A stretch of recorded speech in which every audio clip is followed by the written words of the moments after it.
So hello student, welcome back to our channel the Galaxy of Accountancy. आज की इस video में हम करने वाले अपने चैप्टर नंबर 7 से रियलाइजेशन अकाउंट। जैसा कि आपको पता है, रियलाइजेशन की जितनी भी एंट्री थी हम यहाँ पे पहले ही कर चुके थे। जितनी भी एंट्री थी उससे रिलेटेड जो क्वेश्चन था, जो एक बड़ा सा क्वेश्चन था, वो भी अपने प्रीवियस वीडियो में करा चुके हैं। आज का जो टॉपिक है हमारे पास यहाँ पे क्या है, यहाँ पे रियलाइजेशन अकाउंट बनाना, किस तरह से रियलाइजेशन अकाउंट बनाया जाता है, उसका क्या फॉर्मेट रहता है, उसमें कैसे एंट्री पास होती है। देखिए, जो आपने जनरल एंट्री जितनी भी पढ़ी थी उसी को कहते हैं एंट्री को हम यहाँ पे करते हैं, पास करते हैं। तो देखिए, सबसे पहले आपको यहाँ पे ध्यान रखना है स्टूडेंट्स कि देखिए हमारा रिलेशन अकाउंट का जो फॉर्मेट है वो इस तरह से रहता है। यहाँ पे हमारे 4 कॉलम रहेंगे, 2 अमाउंट के और 2 पार्टिकुलर के। यहाँ पे ये चीज ध्यान रखनी है, ये वाली हमारी साइड कौन सी हो जाएगी, डेबिट साइड हो जाएगी, और ये हमारे पास कौन सी हो जाएगी, क्रेडिट साइड हो जाएगी।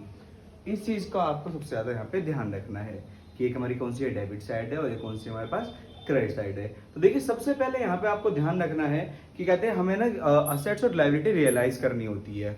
तो देखिए, जैसे कि एंट्री में सबसे पहले हमने क्या करा था, असेट्स रियलाइज करी थी। तो असेट्स रियलाइज करते हैं तो उसका अकाउंट में क्या करते हैं, हम डेबिट साइड पुट करते हैं। इसका मतलब हम जितनी भी असेट्स लिखेंगे हम इस साइड लिखेंगे, किसके नाम से,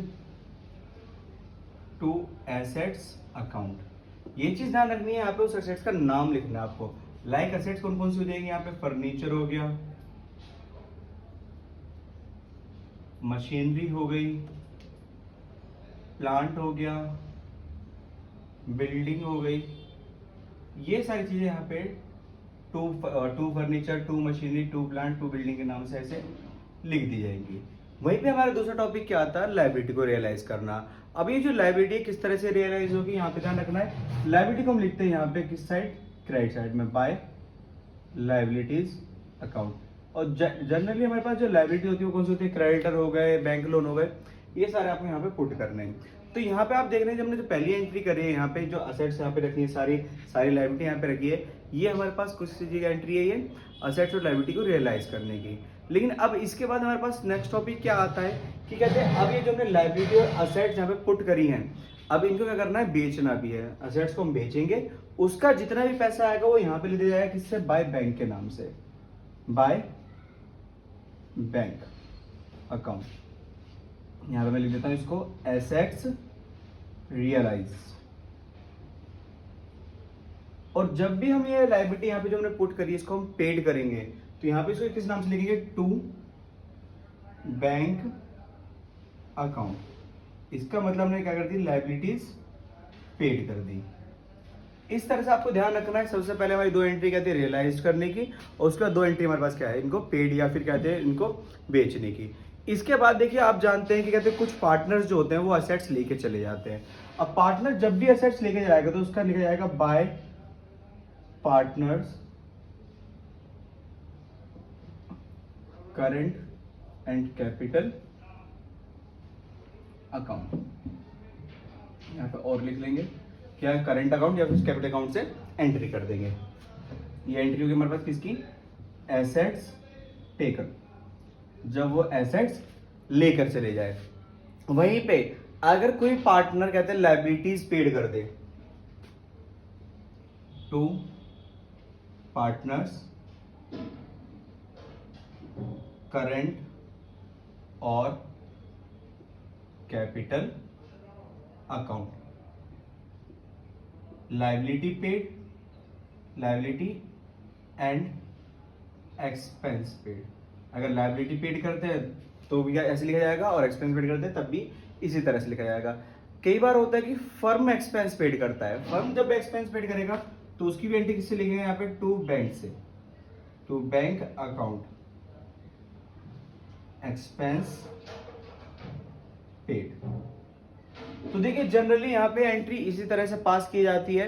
यहाँ पे देखिए, मैं इनको फिर से समझा देता हूँ आपको। जब कहते हैं असेट्स को रियलाइज करा जाएगा तो यहाँ पे लिखा जाएगा टू असेट्स अकाउंट, और जब लायबिलिटी को रियलाइज करा जाएगा तो यहाँ पे लिखा जाएगा टू बाय लायबिलिटीज अकाउंट। जब लायबिलिटी सेट ऑफ मतलब पेड करी जाएगी तो उसकी एंट्री यहाँ पे करी जाएगी किसके, टू बैंक के नाम से। और जब असेट्स कहते हैं बेची जाएंगी, उसका पैसा जो आएगा क्या लिया जाएगा यहाँ पे, बाय बैंक के नाम से।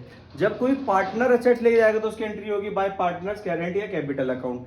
जब कोई पार्टनर्स लायबिलिटीज पेड करेगा तो उसकी एंट्री होगी to partners current and capital account. वहीं पे अगर बैंक कहते हैं वो फर्म है, फर्म कोई एक्सपेंस पेड करती है तो उसकी एंट्री होगी टू बैंक अकाउंट। इस तरह से सारी एंट्री करने के बाद हम क्या करते हैं, इस अकाउंट का बैलेंस करते हैं। और बैलेंस करेंगे किस तरह से, यहाँ पे दोनों साइड को मैच करते हैं, जिस साइड का बैलेंस ज्यादा आता है उससे हम क्या है टैली कर देते हैं। अब लाइक या तो इधर बैलेंस कम आएगा या फिर इधर बैलेंस कम आएगा।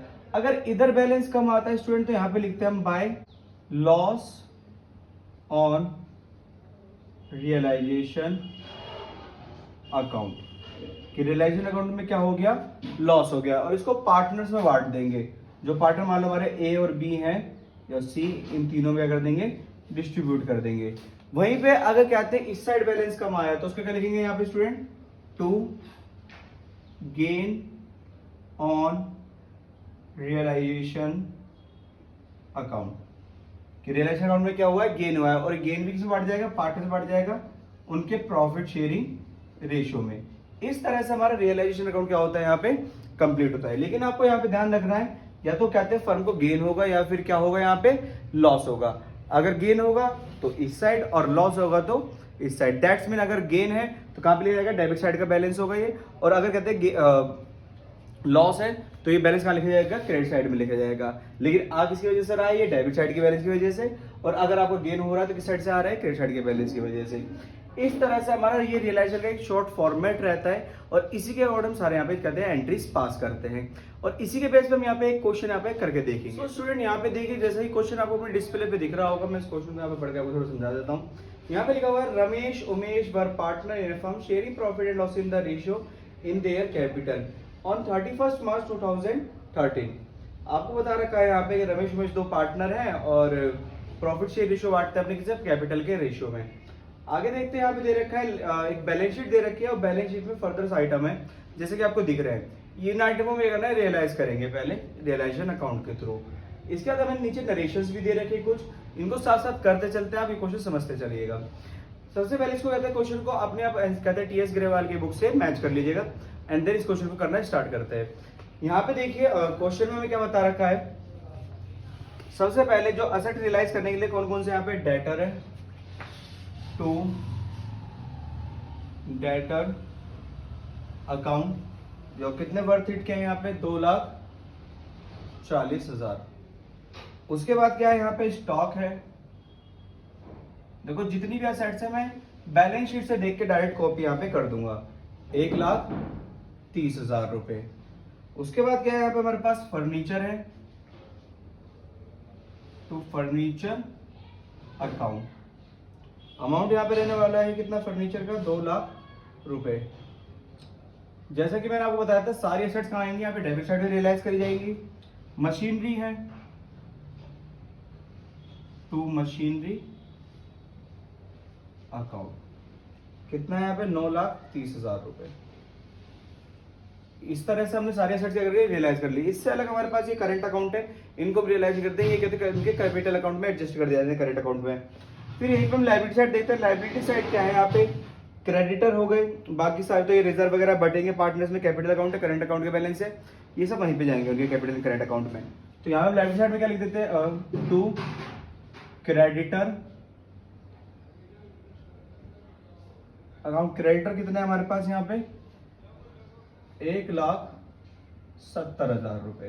तो देखिए इस तरह से हमने बैलेंस शीट में से जितनी भी चीज थी सारी चीज क्या कर ली, यहाँ पे रियलाइज कर चुके हैं। हमने जितनी भी साइड थी वो डेबिट साइड पुट कर दी, और जितनी भी लायबिलिटी हमने क्रेडिट साइड पुट कर दी। अब क्या करना है, हमें इन्हें कहते हैं बेचना स्टार्ट करना है। अब किस तरह से बेचेंगे, यहाँ पे इस चीज का आपको ध्यान रखना है। सबसे पहले यहाँ पे क्या देखिए दे रखा है, Ramesh took over 50% of stock at 10,000 rupees less than book value. Ramesh जो है वो 50% स्टॉक लेके चला गया है, और वो भी कहते हैं 10% 10,000 के लेस बुक वैल्यू पे। अब देखिए स्टॉक कितने का तुम्हारा, 1,30,000 का। अगर रमेश लेके जा रहा है तो हम लिखेंगे टू रमेश करेंट अकाउंट। अब 1,30,000 का 50% कितना होगा, 65,000 रुपए, और 65,000 का कहते हैं 10,000 रुपए कम वैल्यू पे लेके जा रहा है। इसका मतलब कितने में लेके जा रहा है स्टूडेंट, यहाँ पे 55,000 रुपए में। इसके बाद क्या है हमारे पास next adjustment, the remaining stock was sold at a loss of 15,000। जो जितना भी रिमेनिंग स्टॉक बचा उसे 15,000 के लॉस में बेच दिया गया। अब जैसे आप बेचेंगे यहाँ पे, और सॉरी यहाँ पे 22 के नाम से लिखा जाएगा, ये टू बाय बैंक। हमने क्या बेच दिया, स्टॉक बेच दिया, अब 65,000 का स्टॉक बचा था लेकिन 15,000 रुपए के लॉस पे बेचा है। इसका मतलब कितने का बेच दिया स्टूडेंट यहाँ पे? 50,000 रुपए का बेच चुके हैं। आगे क्या बता रखा है इसमें, debtor were realise at a discount of 5%। Debtor को रियलाइज कर दिया कैसे? 5% के डिस्काउंट पे। तो यहाँ पे हम डेटर लिखेंगे। डेटर हमारे पास कितने के थे स्टूडेंट? यहाँ पे 2,40,000 के। और 2,40,000 में अगर हम कहते हैं 5% माइनस करेंगे तो कितना हो गया? 12,000 रुपए माइनस हो गए, 2,28,000 रुपए। नेक्स्ट का दे रखा है इसके अंदर स्टूडेंट यहाँ पे, furniture was taken over by Umesh for 50,000। Umesh जो है वो कहते हैं फर्नीचर लेके चला गया कितने का? 50,000 रुपए का। और मशीनरी को सोल्ड कर दिया 4.5 लाख रुपए में। तो देखिए मशीनरी को पहले यहाँ पे सोल्ड कर देता हूं मैं, कितने में? 4.5 लाख रुपए। वहीं पे कहते जो कहते हैं ये फर्नीचर था उमेश ने क्या कितना? 50,000 रुपए में। तो यहाँ पे उमेश करंट अकाउंट अमाउंट कितना? 50,000 रुपए। सारी एडजस्टमेंट हम यहाँ पे करते चलेंगे साथ साथ। इसमें लिखा है there was an unrecorded bill for repair 1,60,000। एक बिल फॉर रिपेयर था और स्टैंडिंग कितने का? 1,60,000 रुपए का, जिसको हमने सेटल कर दिया कितने? 1,40,000 रुपए में। तो 1,40,000 रुपए हमने क्या करे हैं उसके यहाँ पे? पे करे हैं। तो यहाँ पे लिख देंगे हम इसे, to bank outstanding bill for repair amount 1,40,000 रुपए। नेक्स्ट यहाँ पे क्या है?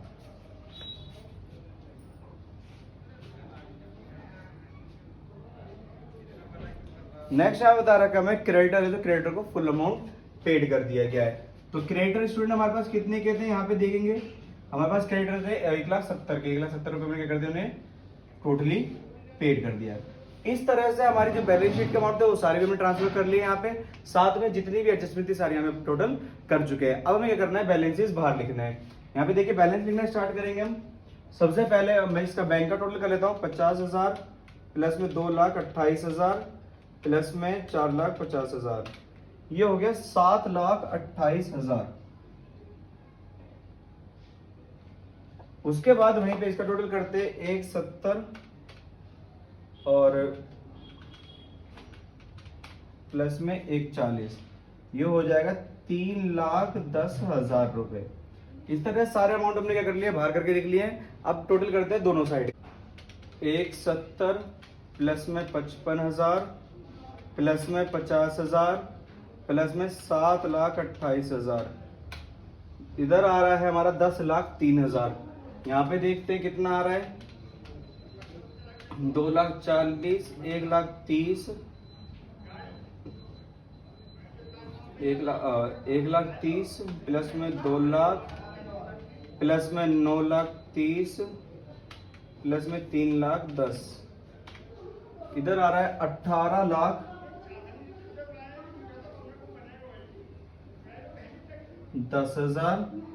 और इधर साइड का हमारा कितना आ रहा था? 10,03,000। अब 18,10,000 में से माइनस करेंगे 10,03,000, तो स्टूडेंट हमारे पास कितना आएगा यहाँ पे? 8,07,000। 8,07,000 रुपए हमारे पास यहाँ पे क्या आ गया? इस साइड बैलेंस आ गया। और इस साइड बैलेंस आने का मतलब क्या है? हमारा क्या है यहाँ पे स्टूडेंट? लॉस है। अब हमें इसे लॉस को क्या करना है? यहाँ पे पार्टनर से बांट देना है उनके प्रॉफिट शेयरिंग रेशियो में।